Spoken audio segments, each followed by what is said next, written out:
In my experience, working with so many different B2B companies, anywhere a rep might freeze, fumble, or probably default to rambling, that's where AI practice does a very beautiful job. Think cold calls, pricing combos, those tends, why should we actually switch or why you objections?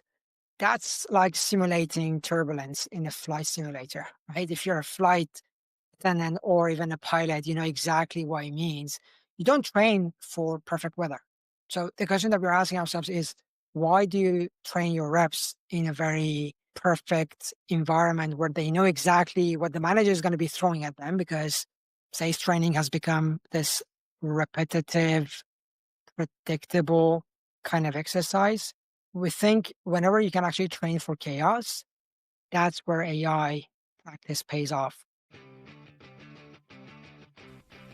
Welcome to Social Pulse Podcast B2B Edition, your dedicated source for mastering B2B social media marketing challenges authentically. I'm your host, Mike Galton, and in each episode, we dive deep into the complex world of B2B marketing, from effective content creation to strategic social selling, sharing insights and strategies you can use right away.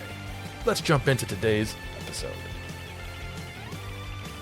Welcome back to Social Pulse Podcast B2B Edition, where each and every week we're talking to marketing professionals like you, going through many of the same struggles that you're going through and sharing their stories. Subscribe to find in each episode the inspiration, the motivation, and the perspiration that go into growing and scaling organizations like yours.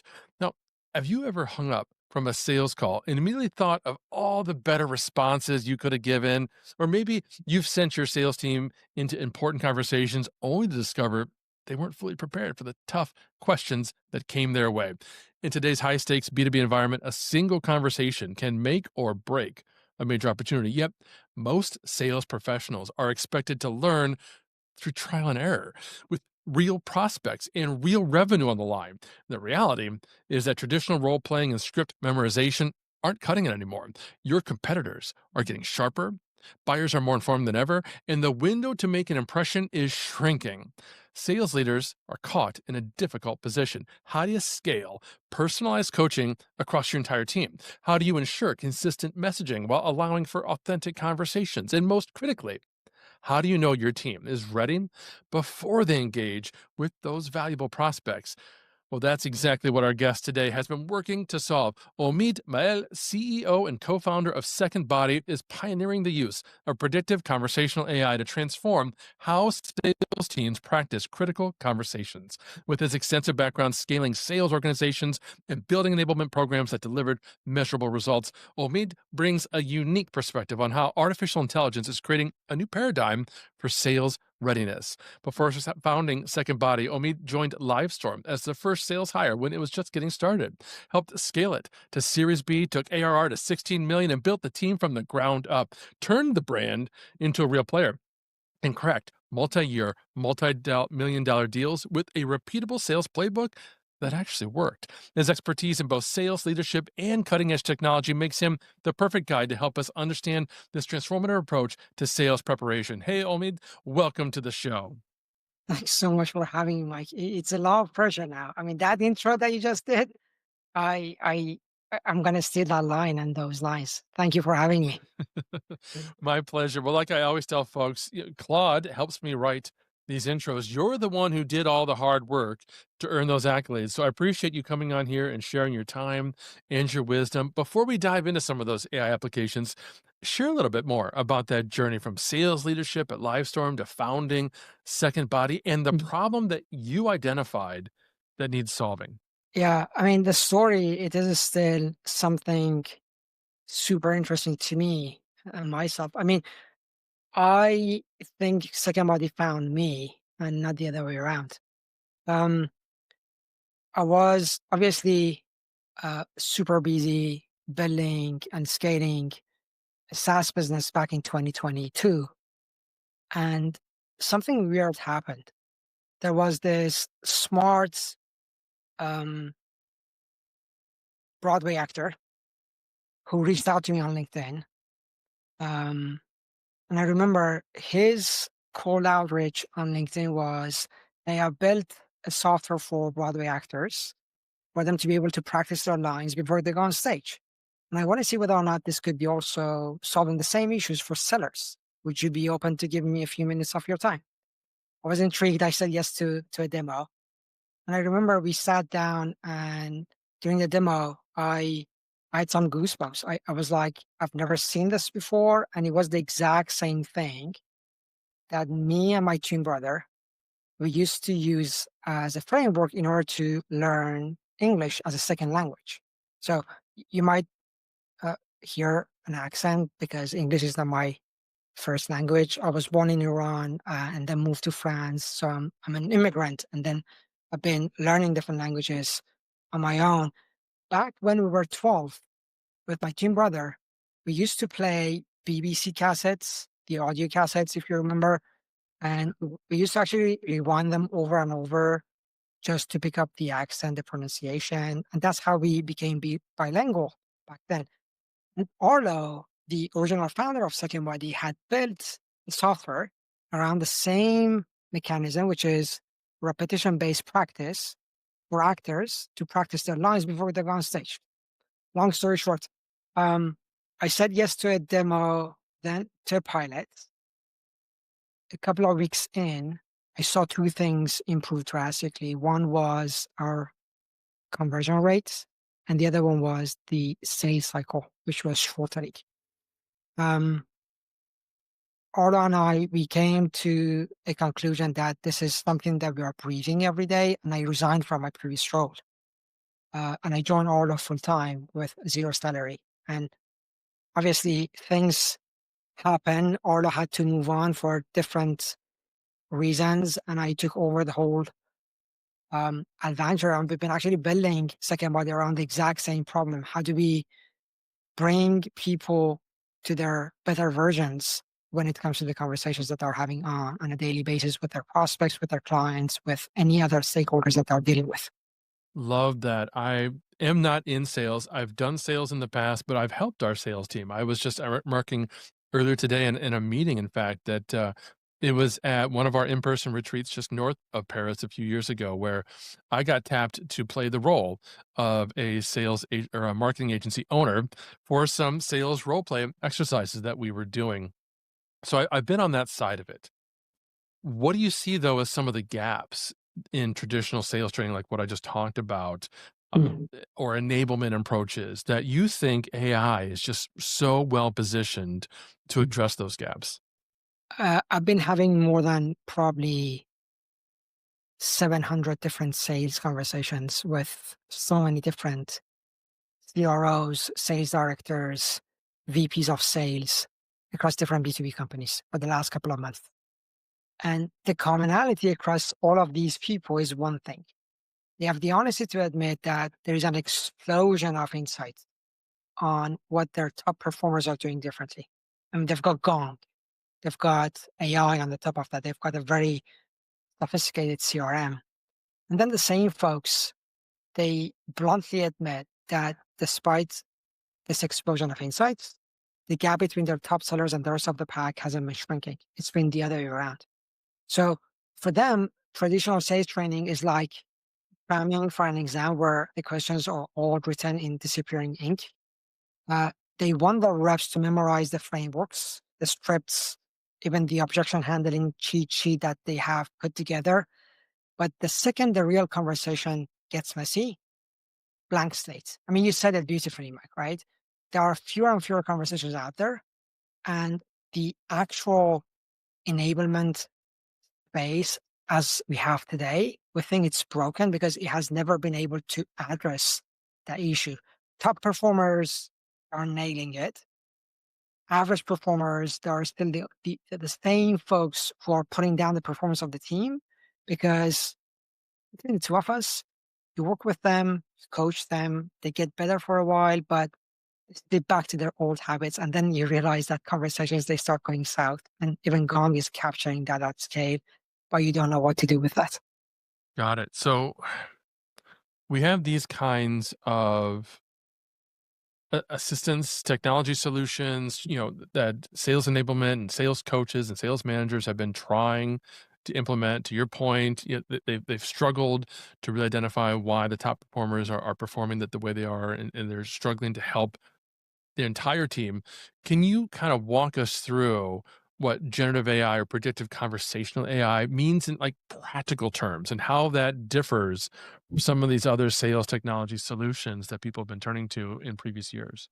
Yeah, I think in order to paint a better picture when it comes to understanding what predictive conversational AI is, you need to probably understand what is it that we are seeing when it comes to the most sales tech across different B2B companies. The way I've been describing it when talking to other leaders is very simple. Most sales tech is like a Monday morning quarterback. You get a highlight reel of where you fumbled, where your team is dropping the ball, but it's probably too late to change the playbook. And when it comes to conversational AI and the beauty that it has, it's like more like a sparring coach in your ear during that fight, right? Calling out the next punch before it lands. It doesn't just record mistakes, it creates them at scale. So think about something which is live things, predicts the real life objections that your reps are very likely to face and throws them in during the training in a safe environment, judgment free. That way, by the time they hit the real call, they've already been able to see that, to get punched in the face. But again, this is only and only available and possible with predictive conversational AI because in our space, what we've seen so far is that AI is probably one or two steps ahead of the game whenever you're talking about a topic. And having that is exactly what has been able to flip the script, not only for the sellers, but also for the managers. I love that sports analogy. I'm going to double down on that for a moment because you're right. Traditional sales technologies today, they're more like the video that you get to watch in the locker room after the game, where you can't impact the outcome of the game any longer. It's done, but you can potentially learn from mistakes and maybe try to improve on that in the next game. But with AI, you've got a coach that's in your ear Mhm. while the play's running, who's telling you, hey, look to your right, that receiver's about to be open. And more importantly, because it's artificial intelligence or predictive, it's saying, hey, what, on this next play, call this route because this offensive lineman is slowing down and he's not going to get to you. I mean, it's able to give you those kinds of insights from obviously a B2B sales perspective. So let's talk about B2B sales. I know a lot of the folks listening, they've got BDR teams, they've got AE teams, they're dealing with long sales cycles. We're not talking about, selling retail widgets on this show. Are there specific types of sales Mhm. conversations that tend to benefit more or the most from this kind of an AI powered practice? Are there particular moments, like the really high stakes moments where you've seen a really great impact? In my experience, working with so many different B2B companies, anywhere a rep might freeze, fumble, or probably default to rambling, that's where AI practice does a very beautiful job. Think cold calls, pricing combos, those tends, why should we actually switch or why you objections? That's like simulating turbulence in a flight simulator, right? If you're a flight attendant or even a pilot, you know exactly what it means. You don't train for perfect weather. So the question that we're asking ourselves is, why do you train your reps in a very perfect environment where they know exactly what the manager is going to be throwing at them? Because sales training has become this repetitive, predictable kind of exercise. Um, we think whenever you can actually train for chaos, that's where AI practice pays off. So when the pressure is on and the reps need to stay calm, confident, and in control, it doesn't matter what kind of conversation we're talking about.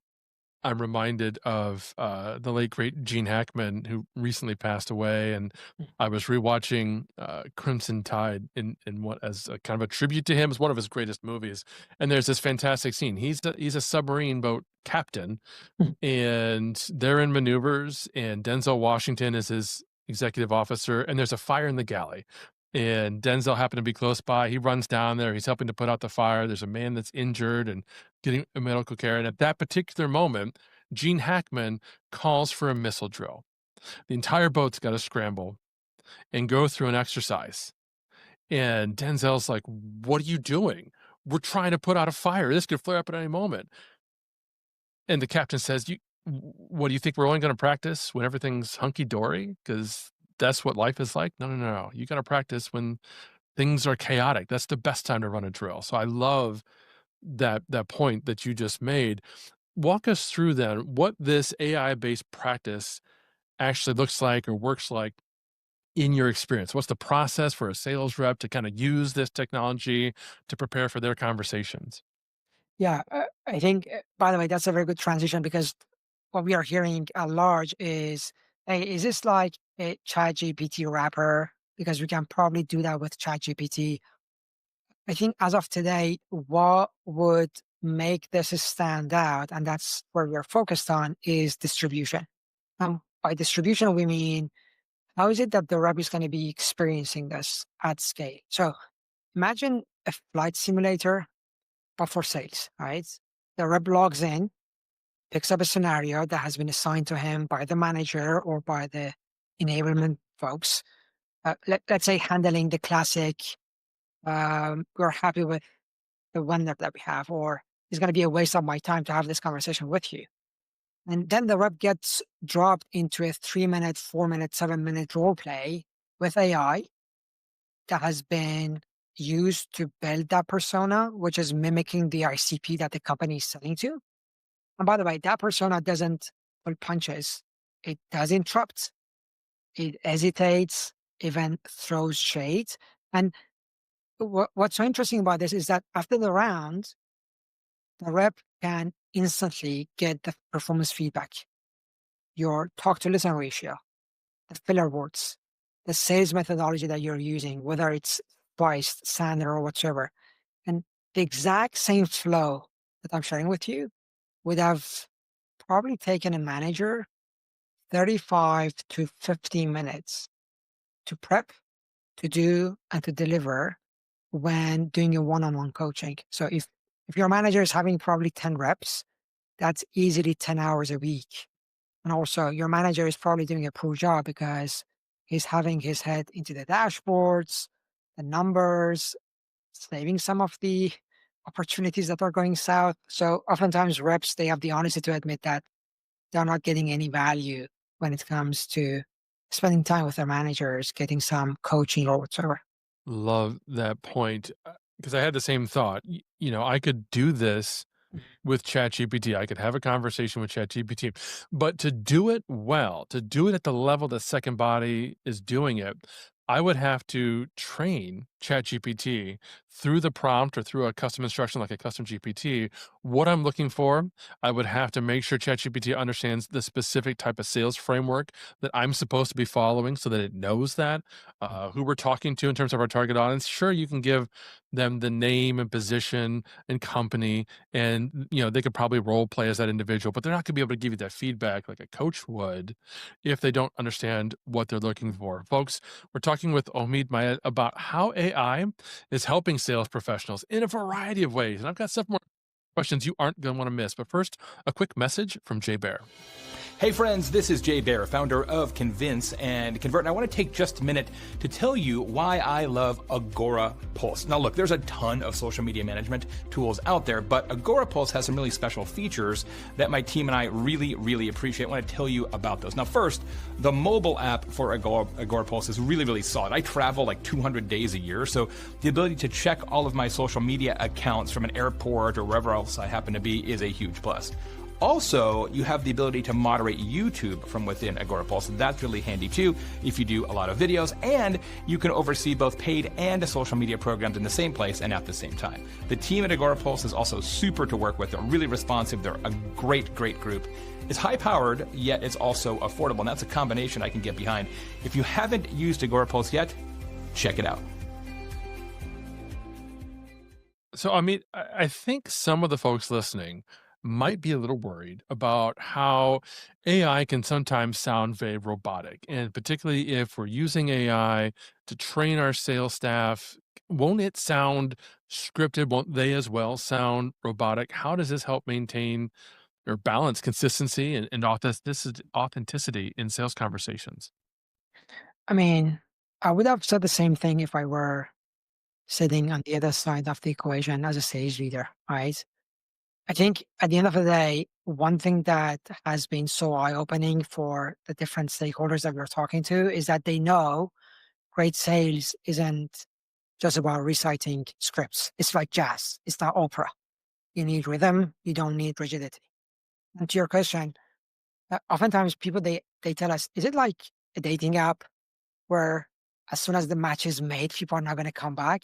Is it like if I've done one role play, I'm not going to come back to this at all? And one thing that I've learned as a seller is that if your product is solid enough, it should be doing the selling itself. So we actually throw people into a role play and we ask them to do that for a second time. So 2 times 3-minute conversations, and they realize that these 2 conversations are so dynamic, so different, and the flow is built for the seller to feel as if there's a second shot, a third shot to have within that scenario. And the managers are like, okay, not only we can scale, but we can also go beyond the scenarios that we have today. And when it comes back to the reps, one thing that I've been learning so far is that reps, they appreciate having a safe environment to F up. They tell us, is there a way for me to be able to screw up my own calls without my managers to see that because I don't want to feel intimidated? So at the end of the day, you realize that you're giving people a container of what good looks like, what bad looks like, judgment free. And we've seen actually the adoption go all the way up to 65, 70%. Whereas if you compare that with the legacy vendors like an LMS, we're talking about 3 to 5%. So I think that's another beauty of using AI at scale. So, a great sales rep is going to understand the importance of overcoming objectives. Let Mhm. me flip it around to you for a second and give you that opportunity. What are some of the resistance points that you've encountered when it comes to, like, just integrating AI and systems like yours, and how do you help organizations overcome those objections? I think the classic one is, are you going to be replacing me? Are you going to be listening to me to learn how to speak to the prospects? And I think in an era where every company out there is getting funded to be replacing human beings, I have one mission only, which is to enable people to become a better version of themselves. And that's by enhancing their superpower, which is conversations. You and I, we can do so many things through automation. And I think we're going to be grateful to that. But the last thing that we want to automate is actually this conversation that we're having right now. So reps, by the time they realize that we are here to make them better and reinforce their skills, they actually make peace with that. And obviously, if the rep is happy with that, the manager is seeing the adoption go up and the performance getting better. I gotta say, as the chief storyteller, the guy who's doing this kind of conversation, obviously all day, every day, that message resonates with me. Hopefully, this is not something that AI can replace. I know there's amazing podcast tools coming out from Notebook LLM and those kinds of Mhm. places, but it's still not one-to-one human conversation or one-to-many human conversation, and it's not relationship building, which is what hopefully you're accomplishing through sales. Are there tools or platforms beyond your own that you've seen that sales organizations successfully integrate that have helped them in their readiness and enablement programs? I think, in full transparency, I myself am so grateful to gongs out there. So anything that is capturing what's being said on the front line. So any call recorder out there. Um, I think there was an after and a before when Gong came in. It was like, and this is the analogy that I was given by a manager. Gong is like the light that you have when you walk into a very dark room. Mm. In the past, you didn't know what's going on actually within that room, whether or not that was chaotic or it was probably clean. And then you turn it on and you realize, oh boy, I had no idea that my reps, they were actually saying these kind of stuff to land the customers. Now, you have gone, but it's not solving your problem, which is the performance gap. Then you're using second body. So I think the perfect marriage is whenever there is a call recorder, and then we come in to shrink the gap. And obviously, when it comes to CRM, it's the perfect combination because that way you can easily cross map the performance through practice and through real metrics that is being captured because people that are either booking more meetings or dropping the ball. Love it. So using a tool like Gong helps you illuminate the problems that you have. And we all have problems of some kind. We all have gaps, but it's a Mhm. tool like Second Body that's going to help you actually address those problems and solve them. Is there anything that we didn't touch on when it comes to Second Body or sales enablement in general that you want to make sure you impart on our listeners? Yeah, I think that's a good question, by the way. One thing that I've been learning, and it's been so humbling to me, is the fact that having more tools doesn't mean that you're getting that problem solved. I've been talking to tons of different sales reps who have the honesty to admit that they feel like they're going from one platform to another platform and they're not getting any job done because they're being asked to do this here and then go and do this there. The only thing that they care about is whether or not the platform that they're using is adding any value to them.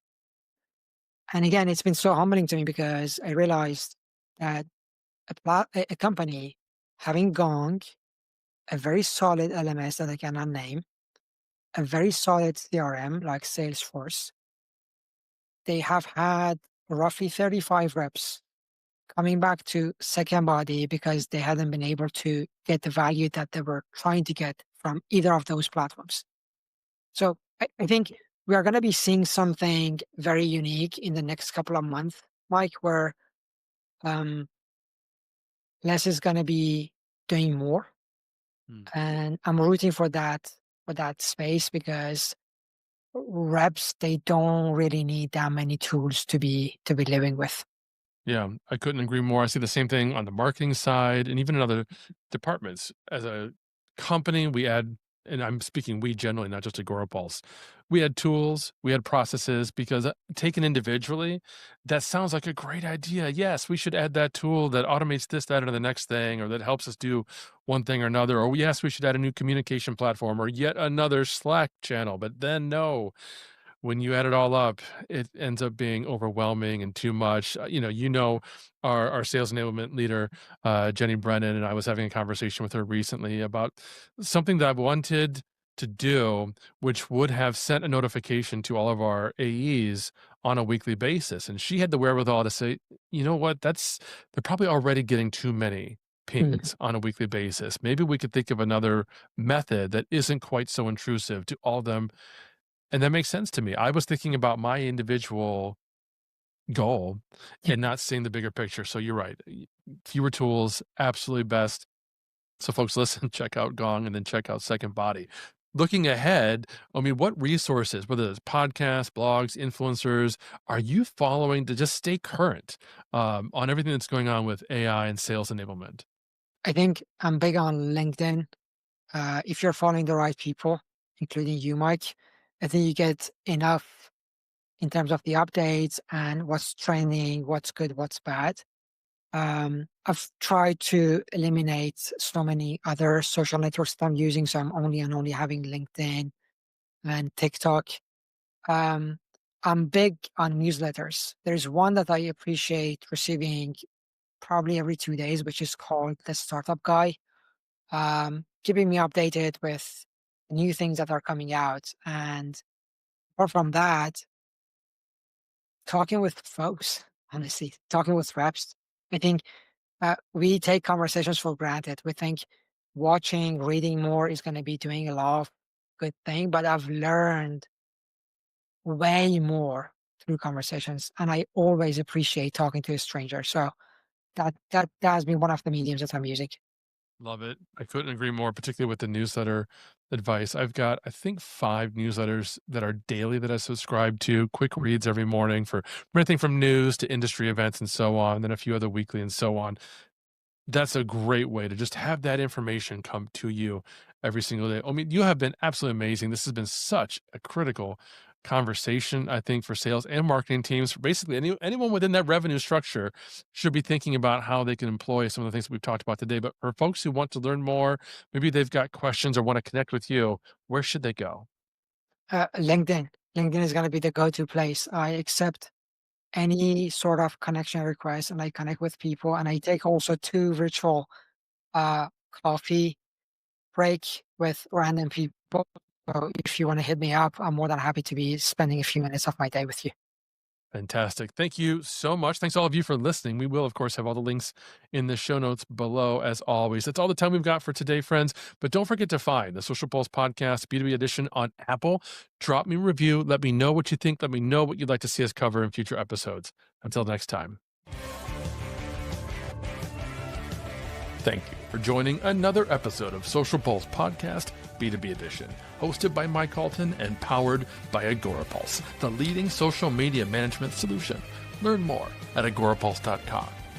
If you found value in today's episode, please subscribe on your favorite podcast player and leave us a review.